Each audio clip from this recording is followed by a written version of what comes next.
Yeah, we've got the joy of three people here who are all teachers. So if anybody causes any trouble, you're out. Okay, serious discipline is needed now. I'm Tim Lang. I'm the president. In case you didn't know that, and maybe you don't want me anymore, but I'm still here at the moment. What we're going to do is I'm going to sort of lightly chair and introduce this discussion, but really the purpose of it, they're both smiling at me, is to introduce Pam and Jane. Pam on your right. Pam Whittle is new vice president. Are you going to be able to stand up? She can. No, sorry, that sounded very rude. She can stand up, but so you can see her. She's also a teacher. She's got a loud voice. Jane Davidson here, also a loud voice. They represent Pam from Scotland, although she's not originally from Scotland. Jane, she's got a very long. Jane from Wales, also not originally from Wales, and me, actually a bit from Wales, but not either. Very quickly, I'm going to ask each of them in turn.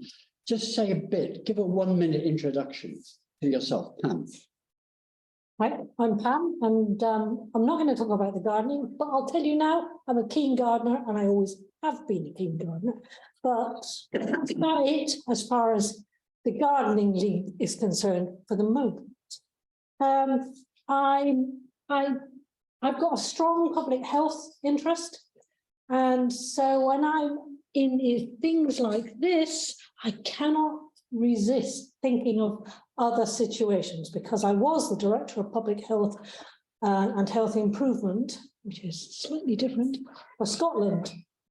But I have lived in very many different parts of the United Kingdom, including Wales, and my mother was Welsh, but we won't go there. So, you know, but as you heard, I started off as a teacher, and I ended up as a senior civil servant in the department. That'll do. And this is the rich experience of which we're now lucky to have as the Vice President. Jane. Well, hello, everybody. I'm really pleased to have taken on this role of Vice President of Garden Organic. I'm one of those people who, over most of my life, has started to become more ethical about the decisions that we make. I mean, I probably started at university when I was anti-fur, and I wasn't political at all then. And it wasn't until 1983 when I joined the Labour Party, apparently on the longest suicide note in history, on a manifesto that was all about fairness, that then, in a sense, the rest of my life took shape. So I've done it from the other side. So I've been a councillor, I've been a minister in the Welsh government, and I'm now working on a really exciting project about, can Wales achieve net zero 2035 rather than 2050, but aligned with the Wellbeing of Future Generations Act, so both nature positive and a just transition, which I just think might be the most exciting project around, since the two political parties who commissioned me have both said that if we can create deliverable pathways, they will be prepared to legislatively move that target. So I'm working on that now. And in the meantime, my husband, who's not here, is the organic grower. I mean, we're both organic, but he's the one who is our organic grower. And my organic journey started with the moment I met him, because he's a man who had an organic allotment when he was in university, some 50 years ago, when it was much less popular than it is now. So I've been on a long half-century organic journey and delighted to end up at this table at this moment. Thank you. Great. Pam, would you like to...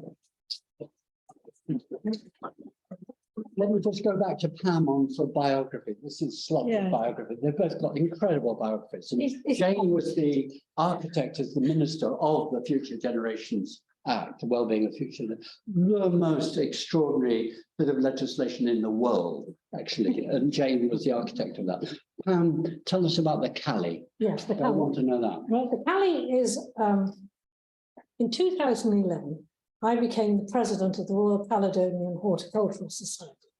When you spend your days going around saying, so, I'm Pam Whittle, I'm president of the Royal Caledonian. We call it the Cali, so make it easier for people to identify, but it is totally separate to the Royal Horticultural Society.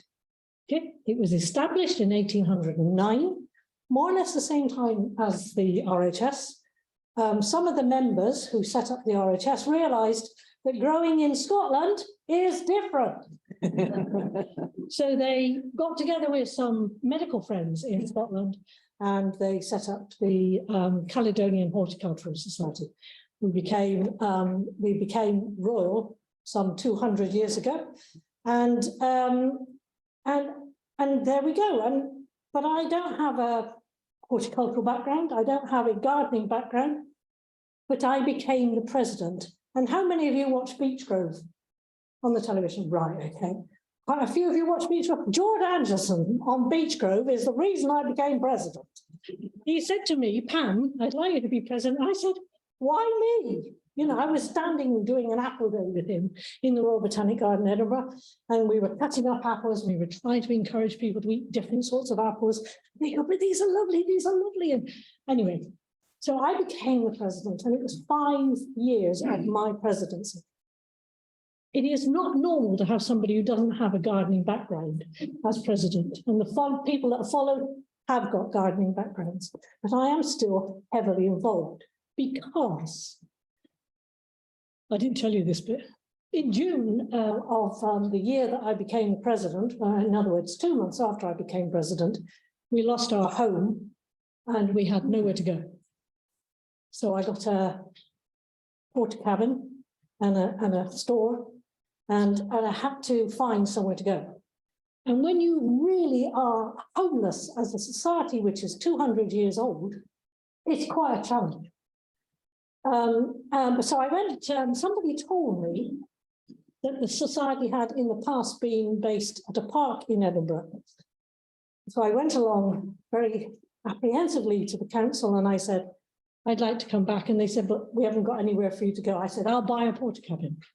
And I bought a porta cabin and we moved back on site. And we have been part of an £8.5 million restoration project there. And we are now based there. So we're based there. It is still a council park. So the pit is totally freely open. We do have a huge demonstration allotment, which is probably about half the size of this room. And it is organic. It's on a designated organic site in Edinburgh. But allotment sites are locked. And so you can only get in to see as a demonstration when it's manned. So that didn't work. So we have, within this new park setup, we have teaching areas, we have demonstration gardens, and we do, as well as the more decorative things. So I am heavily involved in that because it's taken a long time. We had just got to the end of the restoration project in 2019, and guess what happened? Lockdown. I tell you, we grew the most wonderful crop of dock and red poppies. Absolutely wonderful, because the council wouldn't let us in at all. The park was locked. But it's getting really exciting, and we've just started a new course for people. It was originally intended to be for people who are would-be allotment holders. But in fact, it's people who are allotment holders as well as would-be allotment holders who've signed up, because there's so many questions that people want to know and they don't know the answers to, and they don't know who to ask. Because our teaching area is open to the public all the time, when I'm in the garden, they're digging, and it's usually vegetables that I'm digging, funnily enough, and it's organic, of course. The people are always coming along. You'll find that somebody will come along to see, have I planted my what's-its yet? Or have I done this yet? Because it's accessible. And I think that accessibility has really come home to me. I do have in addition to that, a very large garden, which is sadly neglected because I'm never there.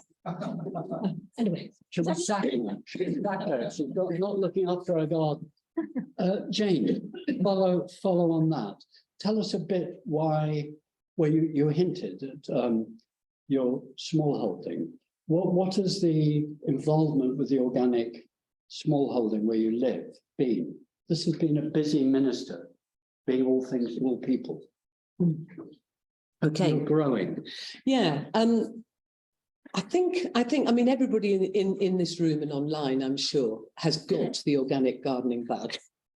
But it did take me a long time because I've spent most of my working life. I mean, Tim and I met back in the 1980s when I was doing work on food poverty, for example. So I spent most of my working life looking at how we can have policy or law changes that enable us to make better decisions that are more in line with our planetary needs. And those opportunities don't come along very often. And therefore I was not gardening. I mean, Pam talking about the Callie and not gardening in her own garden. But luckily Guy was, I should name my husband, because Guy was gardening. And we brought our kids up in a lovely little village on the edge of Cardiff called Gwaelod y Garth. But Gwaelod y Garth has two big problems. The first is that it's built in to the first major hill in Wales. And the second is that it faces east. And therefore we lost the sun behind the Garth, which was the name of the hill, on our garden about 2 o'clock in the afternoon. And I didn't realise that was an issue until we tried to grow there. And of course, we could only grow things that actually worked in very short seasons because they could get the benefit of the sun in summer. So all the sort of normal crops that you grow between kind of like May and September were fine, but pretty well everything else was just incredibly leggy and fell over. And it was kind of quite an education. She could move to Scotland. Yeah. Perfect. You didn't hear that. Yeah. She said move to Scotland. Yeah, Perfect conditions. that's where I come from. There you go. But it's, you know, it was absolutely fascinating how you suddenly realise in the environment round you what you can and can't do. Now, we were bringing up 3 kids and we determined that when the last one became 18 and went on to university, that I was going to leave my role as in the government and move on to something else. And we were going to buy our dream smallholding. And that's what we did. So in 2011, we bought 10 acres in West Wales, just across the river from the town of Cardigan, for people who know that, on the Teifi estuary. And the most exciting thing for us was that it was pretty flat. We'd had 14 terraces on our previous lack of light site. And at one point, Guy didn't think that anybody had been to the top of the garden in 6 years. But we kept ducks and chickens wherever we lived. So we were the egg providers for Gwaelod y Garth. And we moved on into this place. We now keep our ducks and chickens in 17th century Pembrokeshire original pigsties, which just feels like a lovely kind of like move on, because you certainly would not think they were fit to keep a pig in now in terms of size. We have 13 acres. 3 acres has only been acquired very recently, and it's adjacent to woodland, so we are going to help it rewild into the woodland. But we will create a couple of ponds in that new land, because we create ponds everywhere across our holding. We have a pond that's an old bath in the back garden, because even tiny ponds are valuable. We dug one on what we call our patch, our big vegetable patch that Guy does, 26 raised beds, a polytunnel, 2 greenhouses. He dug a pond not much smaller than this room. And I went to look at him one day while he was digging it and realized that he'd dug down so far that he wasn't coming out. So with a digger, so he actually had to grab earth back in order to be able to come back to the surface then. And then we found out that actually in terms of not registering it through planning, it was only allowed to be 1 metre deep. So a lot more earth had to come back in so that we could. So you find out all these things on the go. But that pond, within 4 nights of that pond getting in place, we came down one day, the whole of our village provided old carpet because we're on really sharp shale. So old carpet from all of the village to actually cover the bottom, and then a black pond liner on the top made from recycled material, which has actually lasted the course. And there were doggy footprints across the bottom of it. Now, of course, they weren't dogs, were they? It was an otter. So within 4 days, an otter had come up from the river, 2 fields up from the river, to test out water. And I think that's the kind of thing where, you know, if you're an organic gardener, then actually these are the things we see. We see bird life, we see animal life that you don't otherwise see. We were taking our kids in to go and see what's now called Grandad on a Stick, which is a scarecrow dressed in my husband's old clothes. So Grandad on a Stick. And just as we were passing the gateway to the patch, I spotted a slow worm. So our little grandchildren were both able to just look at a slow worm and understand that it wasn't a snake and that it was really important in life. And I think it's developing that understanding. And if you garden organically, you start to realize that the things you used to hate are actually may have some positivity. So I'm less upset about wasps now because they play a role. I'm a beekeeper as well, and our bees have the best view of the sea. In fact, they're the only ones who have a view of the sea on our land. And Guy gave me a list, and we're currently growing around about 120 things on our land. And that's in hedgerows, etc. as well. So that's fruit, vegetables. We have 3 sheep on 3/4 of an acre every year.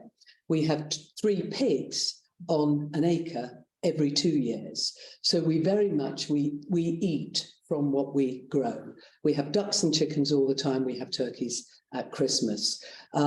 We are surrounded, we are the organic jewel in a typical West Wales farmer, non-organic, pesticide, slurry run set of fields, but they're all used for pasture and grazing rather than growing it. And to be fair to the farmer, he has now shifted back. He now gives us 3 meters from our boundaries because of what we do. And I think what's really, really exciting is that almost every time friends come and stay, when they go home, we give them some plants to take with them. And I just feel that we're starting, in some ways, another generation of growers, because we all need to be growers. So in my policy work, one of the things that's really important to me, and I know to Tim as well, because we met through policy work, is actually living the life that you want others to live too, and demonstrating it's positive as well. And I think the critical thing is about the fact that we've got some really, really tough things coming our way in the context of more nature loss. I mean, we're old enough at the table here to remember what 1970s nature was like. So we're old enough to remember that greater level of abundance. And with shifting baselines, if you're only young now, this is your abundance. And therefore the abundance is not going to look that much less. We're considering how much less we have now.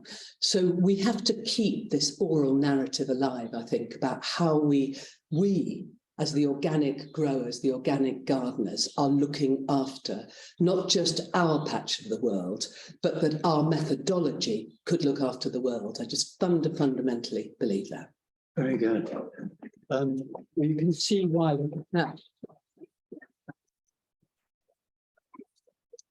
You can see the purpose of this hour was to introduce 2 new vice presidents to you. You can see why. The next question I'm asking you both is, and in a sense you've been saying it, but very specifically, you're both very busy people, both very active, very involved. Why have you accepted give my blunders? Why have you accepted becoming a vice president of Garden Organic? She got up very slowly. By the way, I noticed. Well, when Fiona rang, I said no. Because I do believe in it, and I think it's really important, but I don't believe in giving half measures, and that's my problem. You know, I mean, I've driven down from just outside. Oh, I couldn't help but laughing. I do have I say it's a big garden, it's about an acre, but it's northwest facing, and the garden goes the wrong way. But anyway, I remember those. you know, oh dear. But I still grow stuff, you know. So, but anyway, but I do think it's really, really important at the moment, because I during the pandemic, when people were coming back on site, believe it or not, the park, when we weren't allowed to drive, the park was looked after by young students for me. And the people that came in after were people who hadn't done any growing for years, and they were hungry for finding out a little bit more. And I think you just have to build that. In my professional life, I was responsible for introducing the first ban on smoking in public places in the United Kingdom, and I am proud of that. But that only became possible because of people. It was not, excuse me, politicians. You had to win the politicians over. It was the people. So when we went out and we spoke to the people, 95% of the people who responded to consultation, to the biggest consultation that Scotland had ever had before, wanted a ban on smoking in public places. And as a result of that, it has just shown to me how important people movement is. So was that your reason for saying yes when you initially said no? Yeah, I think so. Because I am probably better placed than most in Scotland at the moment to be that face. I will not be it forever. I do not believe in staying too long in a role, which is why I was only president for 5 years, but you ask anybody else, I'm still the boss. Is that not right, Richard? Yes. I try not to be the boss, but because the vision that they're delivering is the vision that I've created, I understand. And therefore I want to get part of the organic movement into the vision. George grows organically on his allotment. He set up the organic allotment, the Kelly's organic allotment. We grow organically, but we probably don't make enough noise about that. And I think it's that noise level that you have to raise in order to create the movement. So remember that word, noise. When we, Fiona got the three of us to do, well, actually, I came here and we did an internet meeting of Jane and Pat and me and colleagues in the Garden Organic team. It was clear that one of the things that really united us was this view, even though we're here as gardeners, it was actually people driven. Yes. Well, this is my language, not yours, but it's about movements, actually. Garden Organic is a movement. Yes. It's not, we tend to all join it as individuals for individual support, but it's an organic movement. Jane, what's your motivation for saying yes? Well, I think it was two things. The first one is that we garden according to Lawrence Hills. Yeah. You know, literally the only book that no matter all the books I bought my husband over the years, the only book in his back pocket every day of his life is the original Lawrence Hills, Organic Gardening. So I did feel that when Tim first approached me to ask me if I was interested, that, you know, we do kind of have a Lawrence Hills credential in terms of what we do. But actually the thing that made me accept it was the fact that I don't know how you got garden organically in this room, or whether you're just interested in organic gardening, but you might do permaculture, you might do no dig, you might call what you do regenerative. You might be doing something biodynamic. And I really worry about the fact that people are now separating themselves into camps of arguing that all of these are better than the umbrella of organic, because of course they're all organic. And I just thought, I actually do want to do this job at this time, because unless every group of people who actually gardens without pesticides in the interests of nature becomes a movement together, then actually we will lose the argument. So we're getting lots of nods. Does that go down? Lots of nods. I think that's spot on. So I think there's something about, if I can help in that. So I just say we garden organically, and then around me, most people I know do no dig. And I just say, great. But you're also organic. But I think it's how we, in a sense, we need to make the term organic popular again. We need to recognize why it was used.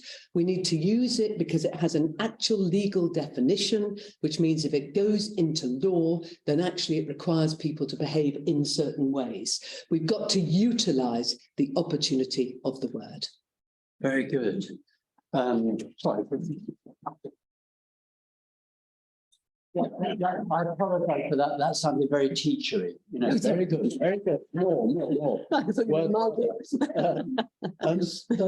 the next issue I've written down, I mean, to me, I'll be self-critical. One of the buzzwords in policy is resilience. And Pam's husband, Richard, is an engineer. This is a term, resilience, borrowed from physics, which is capacity to bounce back, reform in some way molecularly or just as an entity after shock.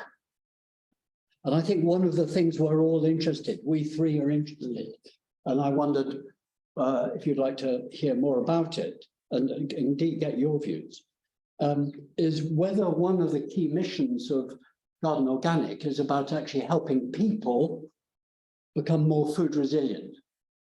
We're entering very tricky politics, very tricky climate change, very tricky ecosystem stresses, very tricky potential. Well, I work on civil food defense, you know, I could scare you witless with the potential disruptions to food chains, but I won't, because I think we can deal with them.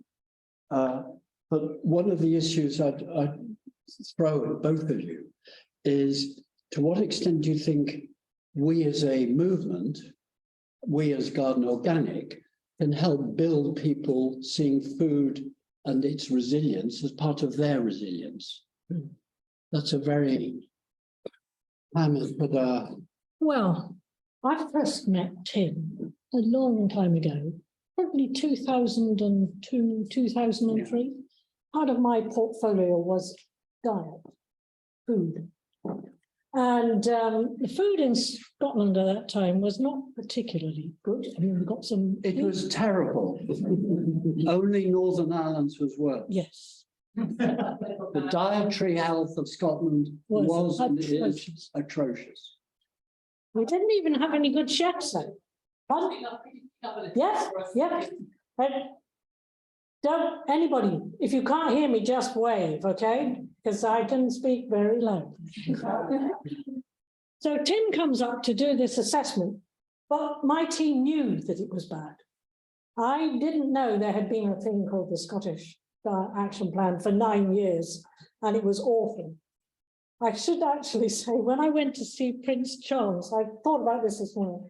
I went to see Prince Charles for my CV, and he said, "Do you think you could do something about the food in Scotland?" And I did very innocently say, well, we're trying, because it is quite hard.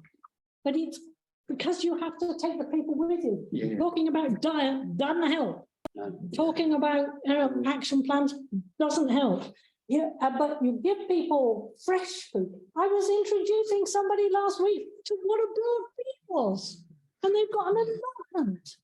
And she didn't know what broad beef was. I was fun. Mind you, if you go and buy a broad bean in a shop, it tastes revolting, doesn't it? You know, you've got to grow them. So I think it is what can go? I think it's still Garden Organic can't be isn't an entity in itself. It is you, and it is the other members, and it's all of us. And I think when you get that sort of sense of ownership, you need ownership of the issue and ownership of the problem, not he gave us a very, very thorough report, didn't he? Yes, sank without trace, I assure you. Yes. My life has been full of writing reports that have no impact at all. There we go, we all wash our dirty linen in public. Jane, one of the things when the three of us met virtually was we agreed that as president, vice presidents, and our third vice president, Raymond Blanc, is very committed to this too, but he does it in different ways, with young people. Yeah. You were the architect of this extraordinary piece of legislation. It demands that every Welsh bit of legislation, every action has to be future-proofed. You built into Welsh processes, whatever the government, thinking about youth. What do you think we can do as organic gardeners to re-engage or engage better? I remember we were key players in Food for Life, so it's not that we haven't been doing this, but looking ahead, what can we do about getting young people more involved? And then I'm going to turn to you, by the way. Yeah. No, thanks, Tim. And I think, I actually think that every organisation is trying to do this at the moment, is thinking how they can engage with young people, and does it have to be through social media? Do we find Instagram influencers, standing by their successful organic growth, etc., or what? I do think this word resilience is interesting, because the Wellbeing of Future Generations Act, one of its goals is resilient, a more resilient Wales. And well, what would you think it meant? Any ideas? Any ideas? What would you think? What would more a more resilient Birmingham be? What would a more resilient wherever you live? Well, the collapse of food deliveries from supermarkets, or major power outage in the national grid. Those are threats to resilience. Well, and how would you cope? Would a city, how well it would cope with the removal of those sorts of major infrastructure things? Can you hear that? The back? Yeah. How could people cope with? Sorry, Tim, we couldn't hear it back. Yeah, I'm repeating it. How could people cope with collapses of supermarket availability and things? What social resilience to food systems could enable people to survive threats and shocks? And I'd say I would absolutely agree with you, but actually that goal is the nature goal. And I just think they named it wrongly. I may be the architect of the structure of the Act, but a resilient Wales is actually described as a Wales that maintains and enhances its biodiversity, that it acts on climate change within environmental limits, etc.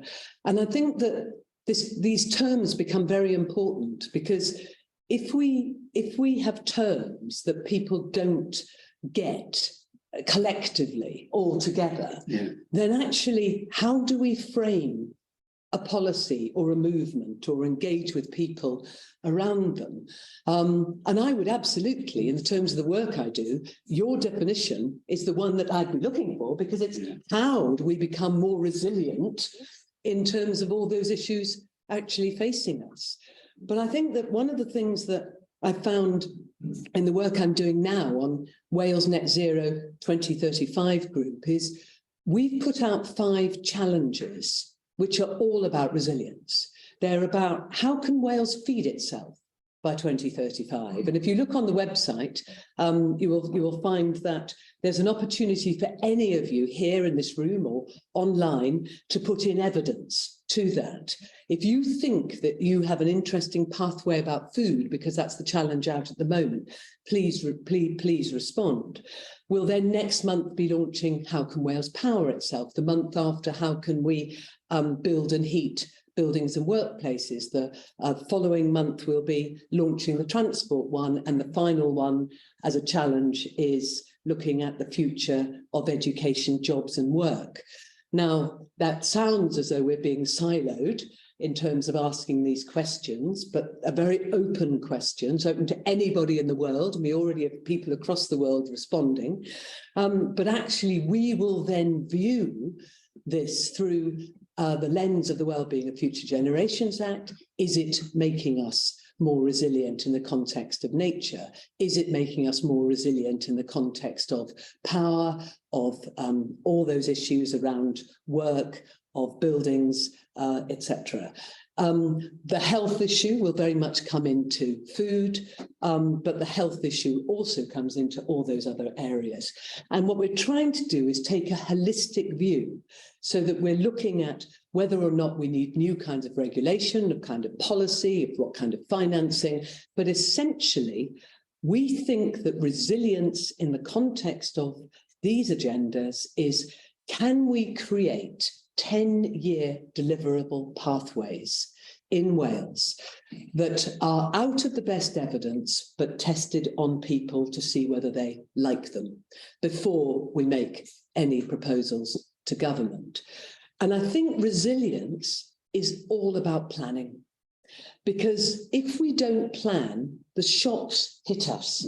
And all the sort of short-term issues and the increasing short-term issues we've seen in politics in so many countries are because they have no resilient plans. I mean, Pam will know in particular that one of the big accusations when we went into the pandemic is that the previous exercise that should have been conducted, Signet or something it was called, wasn't it? Yeah. Was never done. There were 3. Yeah, so that actually we had not planned for the next pandemic, despite the science. Now, we've not planned for the climate or nature effects of pandemics, despite the science. So what we're trying to do in our little way in Wales is to say, how do we build resilience by planning something that can create more positive outcomes for more people in the change of ways that they currently do their business.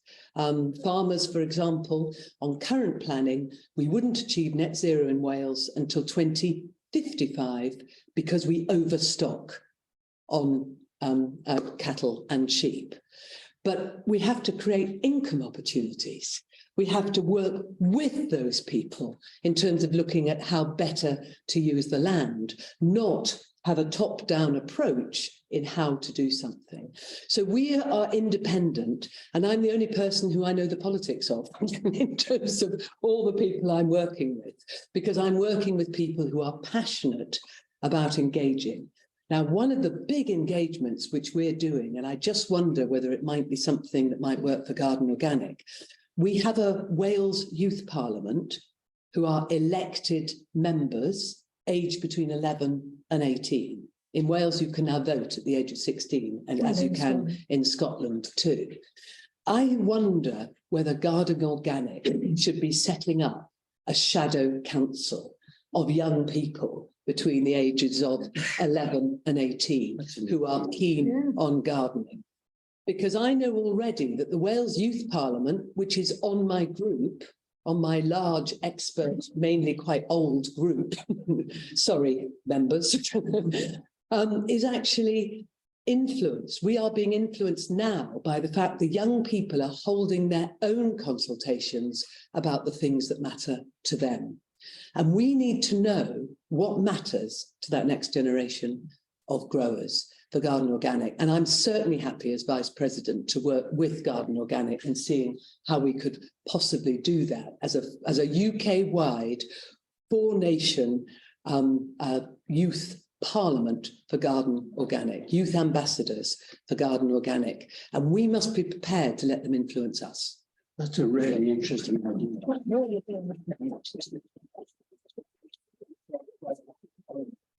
I'm passing my BDI at Hannah and the team at the back. You know, this is easy for us to say, but hard to organize. But maybe we should put some creativity into that. What do people think about that? Do you want to come in? I was just going to ask. Stand up and yell. If you can stand up. I was going to ask if you've been working at all with the transition movement, because a lot of what you were saying sounds very much like the transition movement, which started about 15 years ago or so. More than that, isn't it? Yeah. Yes, I know. Our local transition was just recently dissolved, unfortunately, because of the lack of volunteers to lead it. But it was going steadily for 12 years, and I was the lead on food security. So very interesting what you were saying. And I have another suggestion that Tim was asking about. Suggestions for what we could do locally to inspire people to grow food. Can you hear it back? Yeah. Yeah. No, One of our turn right. Turn sideways. that's a bit daunting.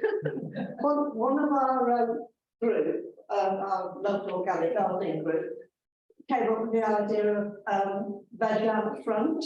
She's got a front garden which has a lot of football partners. Yeah. And it's ideal Quite a few. for people to ski easily. So she put a great long veg bed in it, a raised bed, and she grows food in it all the time. She gives it away. She gives plants away. She encourages other people to start their own veg out front. It has to be out front so that the passers-by can see.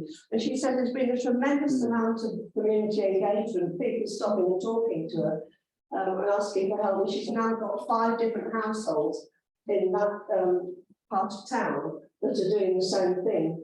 I think that's a brilliant idea. Yeah, brilliant. You're getting lots and lots of nods there. Hannah, I keep on saying this to Hannah. I see another article in Garden Organic Way there. I must say, once in the Netherlands, I saw a front garden exactly like yours. It was riveting. Someone growing tomatoes all the way up his house, and it was a he because I knocked on the door. And it was just utterly inspiring. And you could see people stopping and getting turned on. But the challenge was youth. Other people wanted to come in. Did you want to come in? I'll Stand up and yell at the wall. This is what I do at home on my own. I always talk to the wall.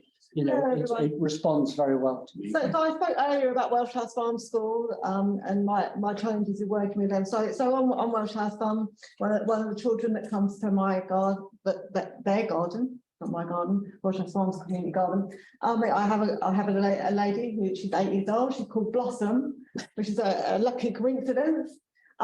She comes to me. She says, "Oh, I've been making these pots at home. Do you know, Helen? You can reuse a yogurt pot and like you decorate it." And so I say to her, "Yeah, that's a really good idea, Blossom. You think we should do some of that in this garden?" She said, "Yes, Helen, we could do some of this." I said, "Okay, Blossom, right. We'll plan a date, yeah, and then you can teach the other children how to do this." Yeah, and then I have somebody else that says to me, "Oh, well, I want to do a podcast." I don't know how to do a podcast, but this lady grows on her balcony, about 4 floors up in a really nasty, crumbling tower block. What am I saying here? I'm saying that there are children already that know how to do it, and they would be up for being on it, and lots of other organisations do it. Birmingham Tree Council has a youth project. Wildlife Trusts have a youth forum kind of project. See how well they've been doing it and get ideas from them. But I'd be up for. There's at least 2 people that I could think of that would be able to be on your panel. Fantastic. This takes us back to that really interesting discussion earlier in the AGM about can we get better coordination of all the groups who are all trying to get into schools and teachers. I was both interested in that and slightly frustrated with that because we keep on having that discussion. But the truth is there are lots of people all competing, cooperating with schools, but actually the domestic level is something we don't talk enough about. Someone else wanted to come in. No, I just wanted to ask. I mean, about schools. Schools. I mean, there's with all the young people. I mean, every morning, afternoons, the children are in the school. They're learning, but are they really learning about food growing? How our world food situation is? Where does the milk come from, and so forth. I mean, how much education is there in schools where that could you know, these are the people for the future.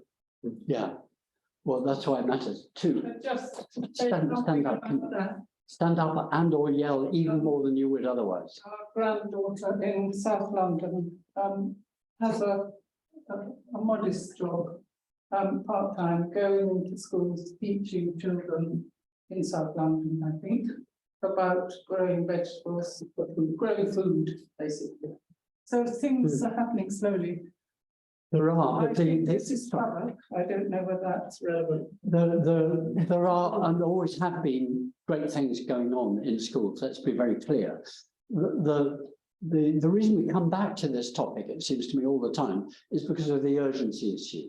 We've now got, whether people like it or not, ticking time bombs of climate change, biodiversity loss. We can't pretend that the slow approach to education is working. The danger is often politicians. Jane will know even better than me, but I work with politicians, trying to influence them about policy. They all will say, well, let's do it with schools. But then immediately you're talking 30 years. You're talking about a 30-year intervention, interval lag, before you get really big.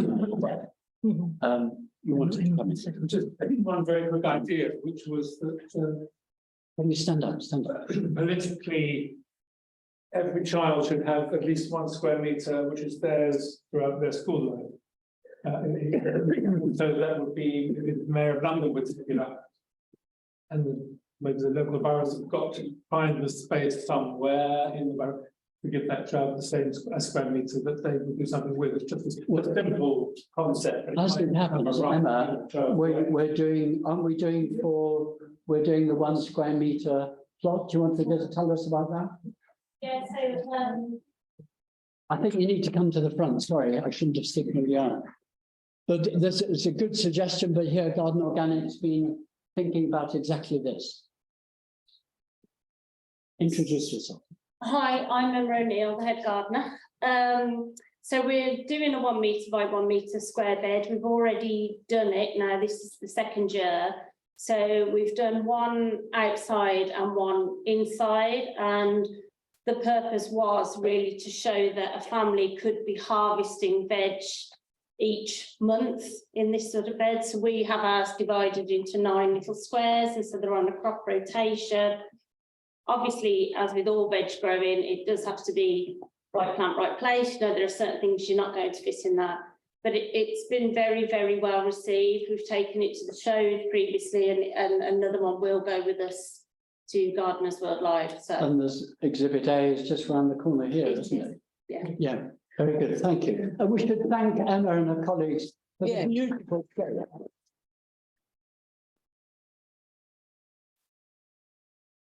Really, really beautiful situation, the hard work that's gone in.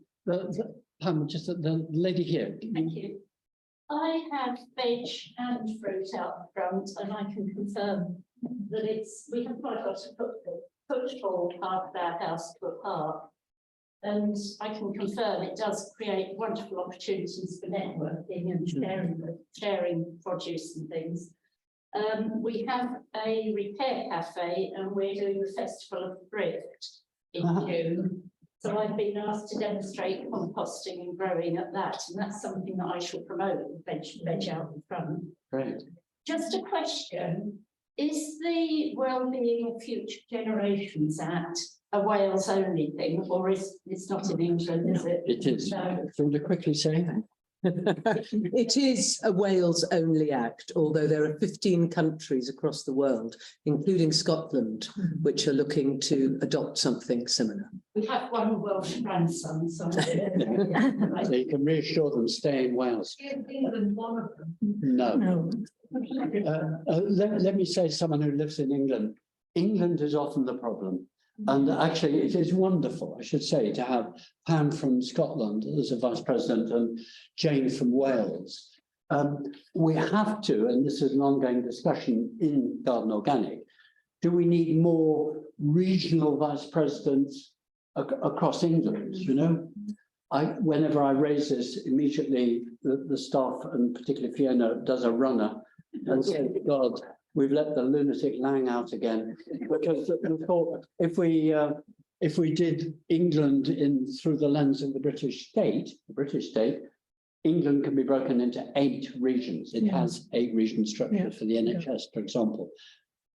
Is that the way we're going to go? You know, we're no longer the model trying to get everyone to come to Wright and Garden and see. It worked well for about 10 years, but then dwindled for reasons we know.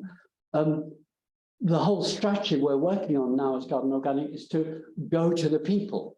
Hence the themes of this session with Jane and Pam of, you know, trying to put garden practice back into public health, garden practice as community, not just personal, and sharing knowledge and evidence, what we're talking about earlier. You know, we're seeing it in bucket loads. Pam, you wanted to come in? Just one thing about the thing about children. Oh, one thing about the thing about children. People are very good at going into primary schools. They are rubbish about going into secondary schools and keeping it active during secondary schools. There are people who do it. We've got lots of projects because we don't actually deliver any projects ourselves, but we do support people who deliver the projects. But so there are projects who deal with that, but the big gap is that 11 to wherever. But I confess, I must admit, it was food security students that I had looking after the Cali during that, and therefore they had a vested interest and understanding about what was the issue was. I actually think that age group is really interested in food security. I'm getting meemals, as we say in Lancashire, meaning cut your throat means I don't think cut my throat, but stop. But I'm going to push Hannah, if I may. The lady at the back and then one person here. Do you want to get up? Stand up and yell. So I think you spoke about children, but they're not the only young people. No. There's people that are like in their 20s or 30s who are actually perhaps in a position to action some of these things. Like, it's great teaching children about it, but they don't really have any money or time or ability to do things independently. So good. I think there might be something there to actually reach out to young adults as well, who will kind of age into this climate emergency in their 40s, 50s, who are actually close to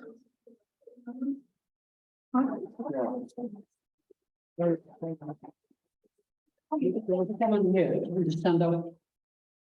I'm just going to echo now what the person before was just saying, because while it's good to enthuse young people, and I'm all for that, but often you have to battle with parents and people have sheer apathy for anything like this. So how it's often trying to meet the needs of the parents to support the children ongoing. We could spend the rest of the day talking about that. We're all absolutely well said. I'm giving. Very, very quick point on children. That I totally agree with what you're saying about they are absolutely vital to bringing the whole problems on and dealing with them.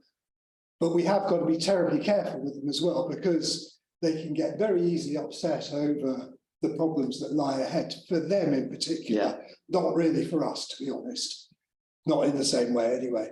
And so one big thing is be very careful with the kids, because it is important. The great thing with kids, I think the way forward, most people agree, is approach it through the lens of skills.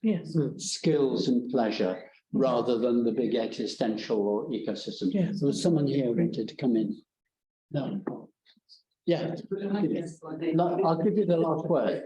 The bit about education, again, it's going back to the system and the target-driven system of secondary education. As one of these not in England. I know. That is the basic problem. And trying to do the sort of thing of getting round the system and finding ways of involving them outside the system, maybe, and also the next generation. Great, well said. Absolutely agree. No, we've got to stop. I want to just thank, you can see, thank you. You can, last one. you can, I'll give you the last word. A big thank you to Pam and Jane for saying they would accept this, and you can see why they were asked. So thank them both. And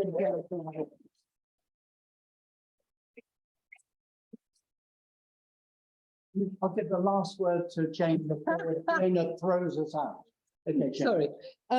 Yeah, all I wanted to say is, as an ex-teacher, as an ex-youth worker, as a you know, a voluntary hostel warden, etc., I'm acutely aware of all the issues around safeguarding in particular. Yeah. But actually, let's think about what we can do. Because if we're going to engage people, we do it on the basis that this is something that gives them agency. And that's the way in which young people who've got involved as climate ambassadors in Wales, who are involved in the youth parliament, who are involved in the university groups, who are involved in young professional groups, who work as volunteers for wildlife trusts and everything else. The agency is helping them deal with the crises facing us. So I think the big answer, which is actually something that where we started, is how we collaborate most effectively to have multi-age ranges involved in this really, really important agenda. And I'm really sorry we haven't been able to answer any of your questions, but I'm the reason we're stopping now, because I've got to go and get on stage in Cardiff for this evening. So, and deliver an environmental award. So thank you so much. Thank you. Here we go. We have to wait. Fiona takes over. Well, apparently so. Everybody's putting their coats on, it's a bit alarming. I just wanted to say, logistically, well, first of all, huge thanks to all of you. You know, really great, and thank you for the time that you've taken to come and talk to us today. And I am certainly going away with masses of, you know, thoughts. And yeah, I know I'll have to be in touch with you and start delivering, but you know, I really hope everybody's enjoyed it as much as me. So from membership, you know, I hope you've appreciated hearing from our vice presidents and our president. Logistically, I must just say that you're now ready to do some group work. By Jane. Jane, sorry, no, we can't say about it. And this is something else I needed to say. There's a swarm of bees around that side. You need to go. I know, exactly. So I think it's rather wonderful that some bees have decided to swarm on our Members' Day. I think that's amazing. But it does mean that we need to now keep the pathway, the sort of outside gate, the pathway that runs the side of this building. Don't go out that way, please, at the moment. We'll just let them do their thing. So when you are exiting in and out, you need to go through these doors, please, rather than around the edge. Oh, it's fun. It's all live, it's happening. Just had some bees delivered to the public park and I'm getting a bit nervous. Yes. So I think now we move on to the workshops. Hannah, can you give a little bit of instruction so people know where to go and what to do? For our friends online, just to say, we will be back at 3:30 with our organic gardening question panel. So do feel free to join us then. So on your name badges, on the back, you've got your